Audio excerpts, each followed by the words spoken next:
आज डिस्कस करते हैं एक इम्पॉर्टेंट टॉपिक को, एक इम्पॉर्टेंट चैप्टर को, और नेम है कंट्रोल एंड कोऑर्डिनेशन। तो सबसे पहले मैं ये बात करना चाहूँगा कि कंट्रोल एंड कोऑर्डिनेशन का मतलब क्या है। यहाँ पे दो चीज़ें आप देख रहे होंगे, कंट्रोल एंड कोऑर्डिनेशन। तो कंट्रोल और कोऑर्डिनेशन आप देखिए, जैसे कि हम वैसे तो हमको आज बात करनी है प्लांट्स के कंट्रोल एंड कोऑर्डिनेशन की, लेकिन शुरुआत में बेसिकली जो किस तरीके से कंट्रोल एंड कोऑर्डिनेशन आया और किस तरीके से हमें इसके बारे में बात करना है प्लांट्स एनिमल में, और हमें इस चैप्टर में एनिमल्स और प्लांट्स दोनों पढ़ने होते हैं, लेकिन मैं यहाँ पे आपके लिए प्लांट्स का कंट्रोल एंड कोऑर्डिनेशन डिस्कस करने वाला हूँ। तो पहले हम बेसिक देख लेते हैं एक्चुअली ये होता क्या है। कंट्रोल एंड कोऑर्डिनेशन, देखिए कोई चीज़ हो लेकिन कंट्रोल वे में हो, मतलब आप समझ लीजिए कि अगर फ़ैन ऑन है, फ़ैन को चलाना है तो उसका एक कंट्रोल तरीका हो, ये नहीं कि बहुत तेज़ चल रहा है बहुत धीमे चल रहा है। तो यानी कोऑर्डिनेटेड मैनर, कोई भी वर्क कर रहे हैं प्लांट्स के अंदर हो रहा है या प्लांट्स किसी के रिस्पॉन्स में कर रहे हैं या एनिमल्स कर रहे हैं, वो एक कंट्रोल वे में होना चाहिए, कोऑर्डिनेट वे में होना चाहिए, इसलिए कंट्रोल एंड कोऑर्डिनेशन बोलते हैं। और आपने सुना होगा ह्यूमंस के अंदर हार्मोन्स। तो सबसे पहले हम यहाँ चूँकि प्लांट हार्मोन्स को भी पढ़ने वाले हैं, इसलिए हम बेसिकली समझ लिए हार्मोन्स होते क्या हैं और इनका इम्पोर्टेंस क्या है हमारे लाइफ में, प्लांट्स की लाइफ में। क्लियर? आपको पता होगा जितने भी लिविंग्स हैं, वो एक सेल वाला हो या मल्टी सेलुलर वाला हो, प्लांट्स हो या एनिमल्स हो, उनके अंदर बहुत सारी केमिकल रिएक्शंस होती हैं। बॉडी के अंदर बहुत सारी केमिकल्स रिएक्शंस होती हैं।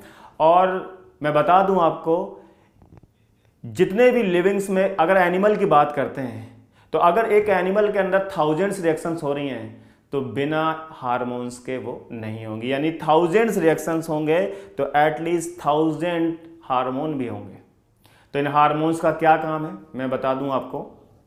जैसे हम ह्यूमंस की बात करते हैं कि एक बच्चा छोटा होता है, पैदा होता है, फिर वो बड़ा होता है, इसके बाद वो प्यूबर्टी एक टर्म है, जब सेक्सुअल रिप्रोडक्शन की मैच्योरिटी आ जाती है तो हम बोलते हैं प्यूबर्टी आ गई।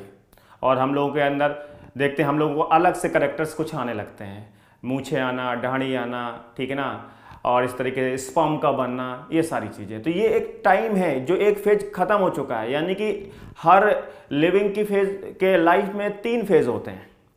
पहला फेज जिवनाइल फेज। जिवनाइल फेज का मतलब होता है कि जब वो अभी रिप्रोडक्टिव फेज में नहीं आया, ठीक है। जब पहली बार यानी कि स्पर्म ओवा मेल और फीमेल्स में बनने लगते हैं, तो जब पहली बार बनते हैं तो उस दिन से लेके और जब तक बनते रहते हैं हम बोल देते हैं कि प्यूबर्टी आ गई, यानी रिप्रोडक्टिव फेज आ गया है। इसके बाद जिस दिन से ये रिप्रोडक्टिव फेज खत्म हो जाता है तो बचा हुआ जो लाइफ का पार्ट होता है उसको डेथ फेज या सेनेसेंस फेज बोलते हैं। तो इस तरीके से आप देखा 3 फेज में, 3 फेजेस में लाइफ आती है। ऐसे ही प्लांट्स में जिस दिन पहली बार फ्लावर आता है, बर्ड्स बनना चालू होते हैं, फ्लावर्स आ जाते हैं, तो उस दिन से उस प्लांट का रिप्रोडक्टिव फेज चालू हो गया और लाइफ में उसके जब तक फ्लावर्स आते रहते हैं तब तक रिप्रोडक्टिव फेज चलता रहता है। उसके बाद जिस दिन से उसके अंदर फ्लावर्स आना बंद हो जाते हैं तो उसका डेथ फेज चालू हो जाता है, सेनेसेंस फेज चालू हो जाता है।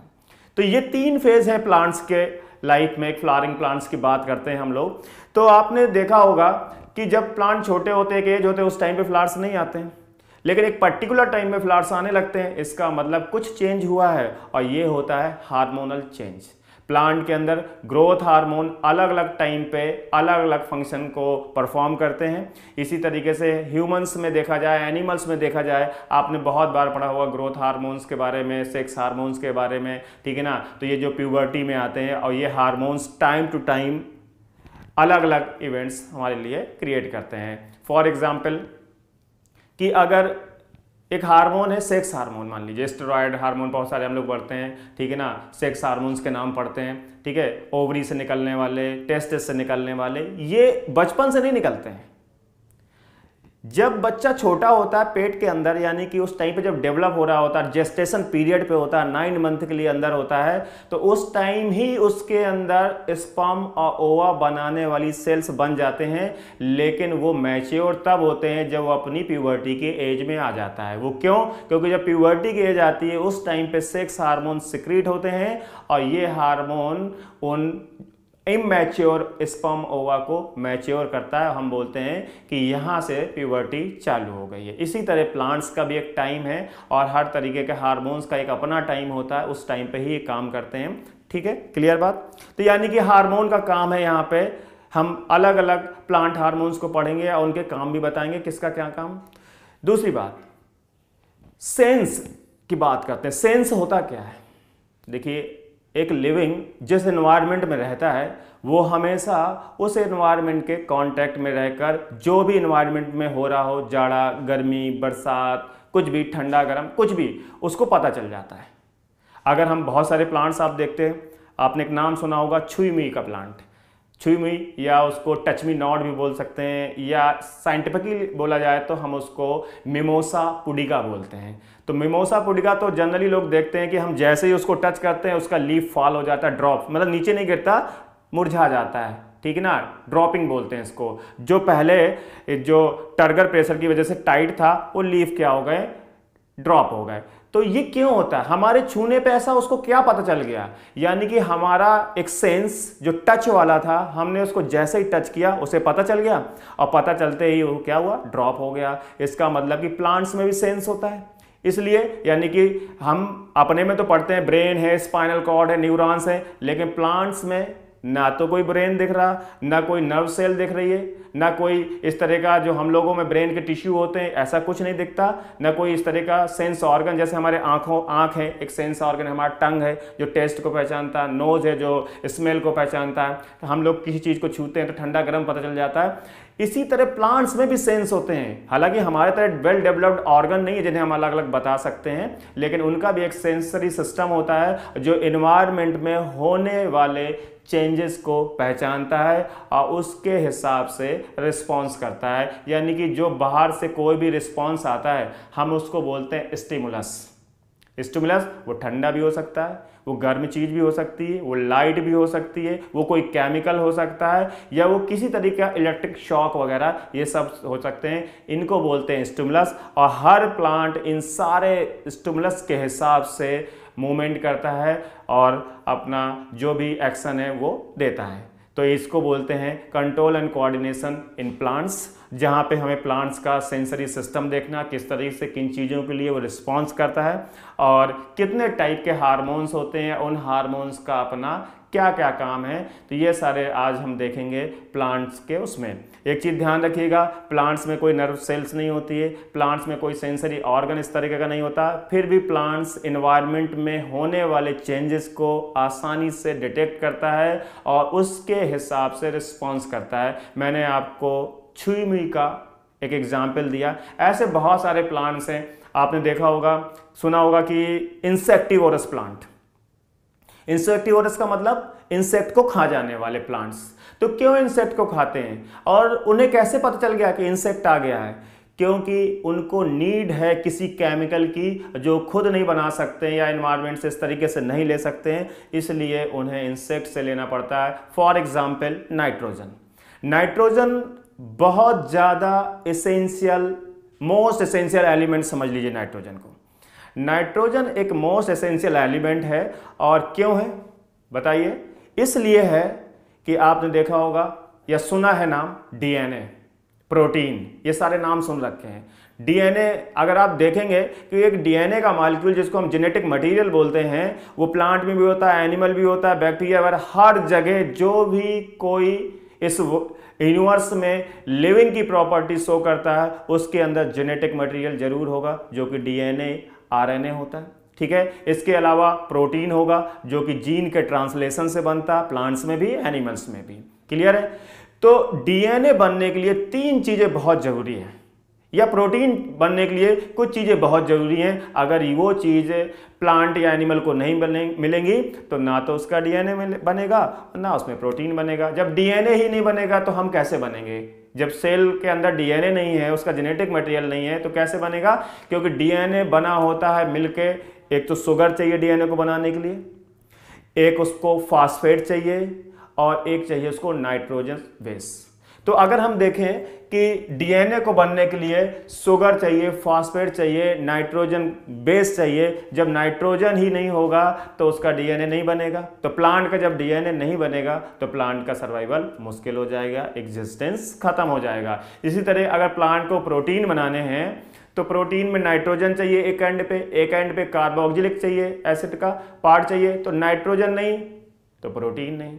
तो यानी कि जो प्रोटीन होता है बहुत ही ज़्यादा एसेंशियल एलिमेंट है। और प्रोटीन, क्योंकि हमारी जो सेल ग्रोथ होती है बिना प्रोटीन के नहीं हो सकती, अब प्रोटीन नहीं तो सेल डिवीजन नहीं होगा, और जब सेल डिवीजन नहीं होगा तो हम इतने बड़े प्लांट को, मल्टी सेलुलर को या अपने आप को देखते हैं नहीं बन। तो ये एक फिनोमेना कि किस तरीके से ये सारा मैनेज करते हैं प्लांट, कोऑर्डिनेशन कैसे होता है, किस तरह से कंट्रोल और कोऑर्डिनेशन में क्या चीज़ें हैं, ये आपको मैं बताने जा रहा हूँ। तो ध्यान देंगे, आपने देख लिया कंट्रोल एंड कोऑर्डिनेशन, यानी कि जो भी काम होगा वो कंट्रोल और कोऑर्डिनेटेड तरीके से होगा। ऐसा नहीं होता कि हम लोगों को देख लीजिए, अब हमारे में अगर 2 हाथ हैं तो दोनों बराबर होने चाहिए, तो इसका मतलब कि एक कंट्रोल में है किसी चीज के तभी तो, नहीं तो एक बड़ा हो जाए एक छोटा हो जाए। इसी तरह प्लांट्स में चीजें होती हैं, क्योंकि प्लांट ग्रोथ जरूर ज्यादा कम कर सकता है, लेकिन ऐसा भी नहीं हो सकता कि कोई प्लांट बहुत बढ़ता चला जाए जो उसकी स्पीसीज का करेक्टर नहीं है और कोई बिल्कुल छोटा रह जाए, ऐसा नहीं। ये हमेशा जो भी होगा कंट्रोल एंड कोऑर्डिनेटेड मैनर में होगा। क्लियर है बात? तो आज बात कर लेते हैं कंट्रोल और कोऑर्डिनेशन की। तो सबसे पहले ये किसके लिए हम लोग बात करते हैं? प्लांट्स की बात करते हैं। Control and coordination in plant, control and coordination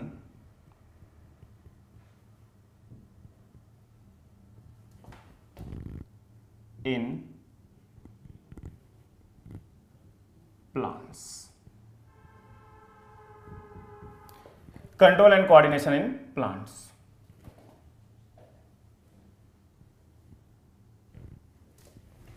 मैंने आपको बता दिया plants have no any sensory cells, no nervous cells, no nervous system like us, but they perform various functions in response to the external stimulus or environmental stimulus। तो सबसे पहले हम बात करते हैं कि ये स्टिमुलस क्या होता है। स्टिमुलस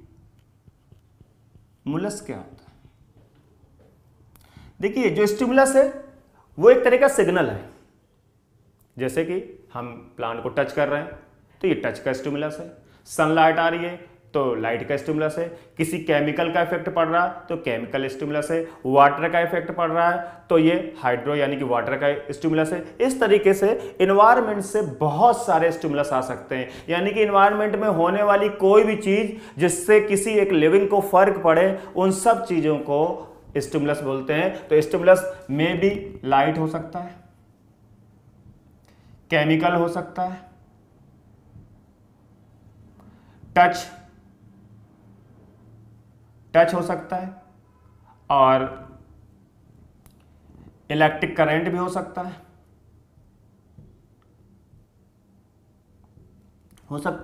ठीक है ना, वाटर हो सकता है, कुछ भी। ये सारे स्टिमुलस हैं, ये फॉर्म ऑफ स्टिमुलस हैं, और जब भी इनके कांटेक्ट में कोई प्लांट आएगा वो इनके लिए रिस्पॉन्स करेगा। हम लोग बोल रहे हैं कंट्रोल एंड कोऑर्डिनेशन प्लांट में सारे पढ़ने जा रहे हैं। तो ये है टाइप ऑफ स्टिमुलस। इतने टाइप के स्टिमुलस आते हैं जिनकी वजह से प्लांट क्या करते हैं, मूवमेंट शो करते हैं, और in response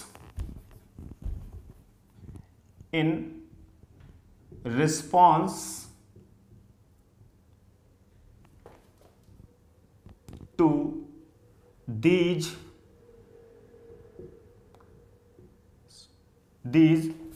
stimulus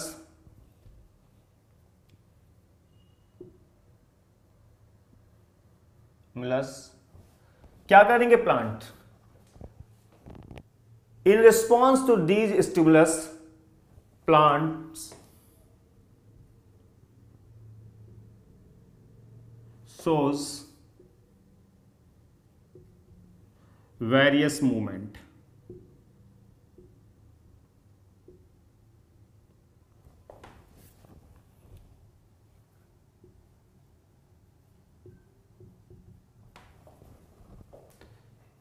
in stimulus के रिस्पॉन्स में प्लांट्स वेरियस मूवमेंट्स शो करेंगे। मूवमेंट्स का मतलब ये नहीं हुआ कि प्लांट चलने लगेंगे, ऐसा नहीं है।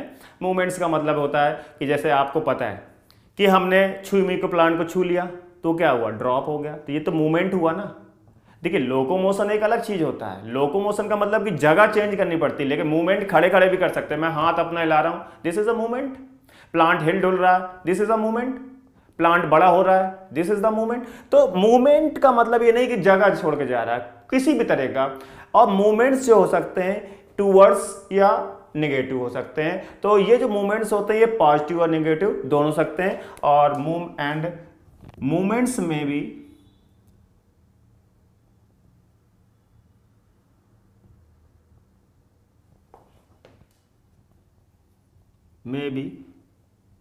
पॉजिटिव और नेगेटिव। मूवमेंट्स पॉजिटिव नेगेटिव दोनों हो सकते हैं। अब बात पॉजिटिव नेगेटिव की आई, ये क्या मतलब हुआ यहां पे? देखिए कोई प्लांट लाइट को देखता है और उसकी तरफ मूवमेंट कर लेता है। सनफ्लावर में आप देखते हैं ईस्ट टू वेस्ट, जिधर जिधर सन जाता है उधर उधर मूवमेंट करता रहता है। इसका मतलब ये सन की तरफ, तो इसका मतलब पॉजिटिव हो गया।